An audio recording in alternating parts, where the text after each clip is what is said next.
Now this is a cool accessory. On today's video, I'm going to show you the coolest accessory yet that I put into my Tesla Y Juniper. It's a fridge that goes in this little useless compartment in the back. This little guy here will change your life when you're traveling on road trips. You can put medicines, coolers, pops, anything like that.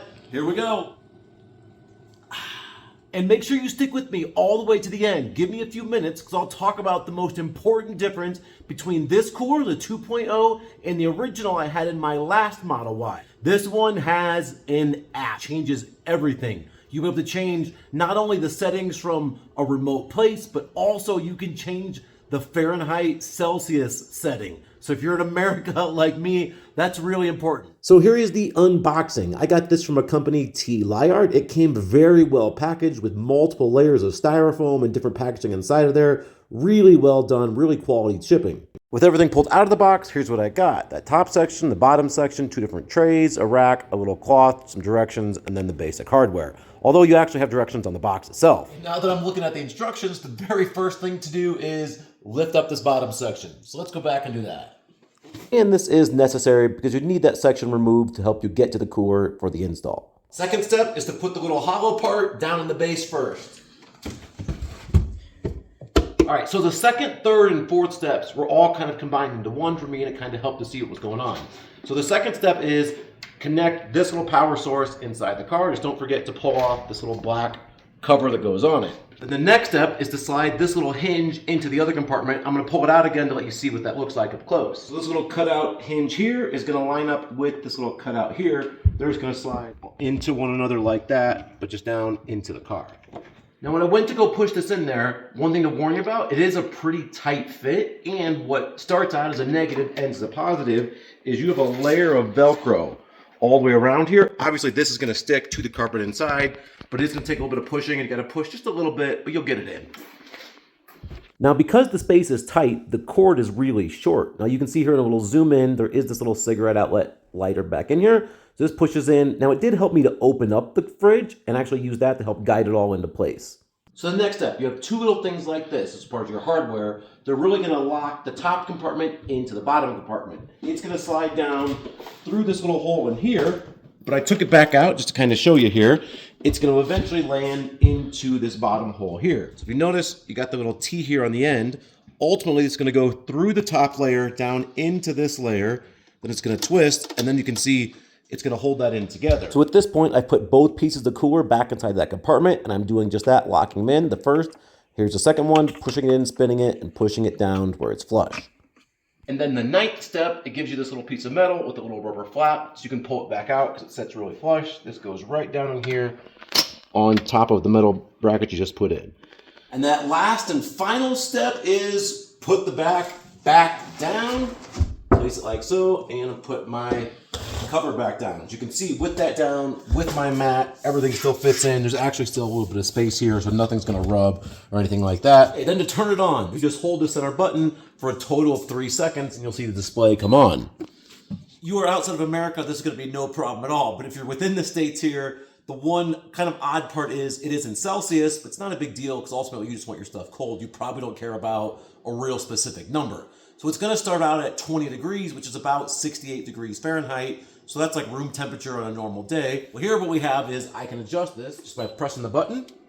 0 degrees, going to be closer to about 32 degrees there in the Fahrenheit scale. But I can actually go all the way down to the negatives, all the way down to -6, and then even below to the lowest standard of cooling. Now, -6 degrees is going to be like in that 20, 21 degree range Fahrenheit. So that's still below freezing. Now, if you're not aware, most freezer compartments, like in your refrigerator at home, are going to run somewhere between -2 and about 2, 3 degrees positive on the Fahrenheit scales. They're going to be really cold. Well, this isn't quite that, but it will run below freezing at 32 degrees. So you'll be able to keep the basic things like ice frozen. Most of your refrigerator compartments are going to run just above that freezing point at about 33 degrees up to maybe about 36 in certain compartments. So while you're not going to be able to keep extreme things cold, like maybe an expensive ice cream that has a high sugar content, that's not going to stay frozen. Something cheap, even like a cheap ice cream that's a high water content, this may keep that frozen. Now the ad says that this little container here will hold up to 16 liters, but if you're American like me, you don't know what the heck 16 liters is.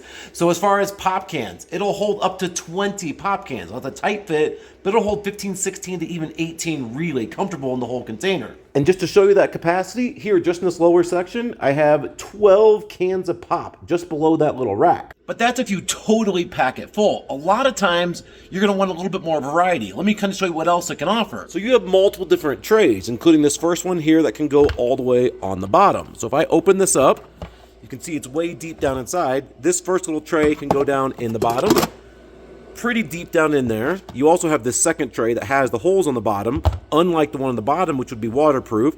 So this can go down in there.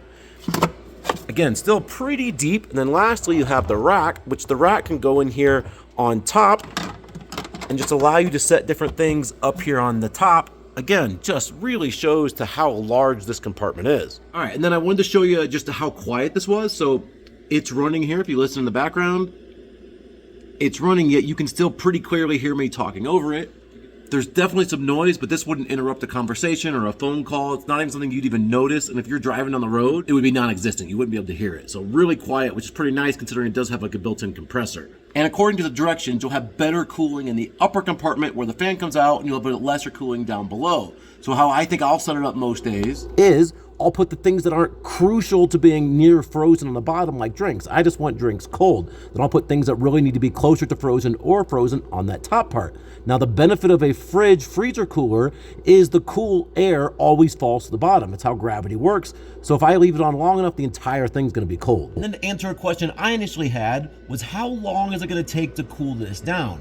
So when I plugged this in, it was 68 degrees in my garage, and that's about 20 degrees Celsius. I plugged it in, and in a matter of under 10 minutes, it went from that 68 degrees all the way down to its final standing to a -7 Celsius, which is about 19 degrees Fahrenheit. So really, that's pretty awesome to go from almost 70 degrees to 19 in 10 minutes. Okay, so now the important part, let's talk about the app. Now, it is a tad hokey, but it does work, and it really works well. So it's not a part of the normal Play Store or iPhone or the Safari store. You do have to download it through like the internet, which again is a tad hokey, but it totally works. Now, my particular screen, the way I had it, downloaded it, it actually came up with a Chinese writing screen. Now they're gonna fix this, but just in case it is, if you get a screen that looks like this, you would just select the top option like it's listed here. And once you do that, everything else for the rest of the app was in English, so that part really wasn't that bad. So once I had the app up and I got through that initial screen in Chinese, then everything was in English, and it was actually really simple. I just clicked on this add device, made sure the fridge was on, and then within a few seconds, it popped up. I paired it. Once it was paired, again, just took a couple seconds.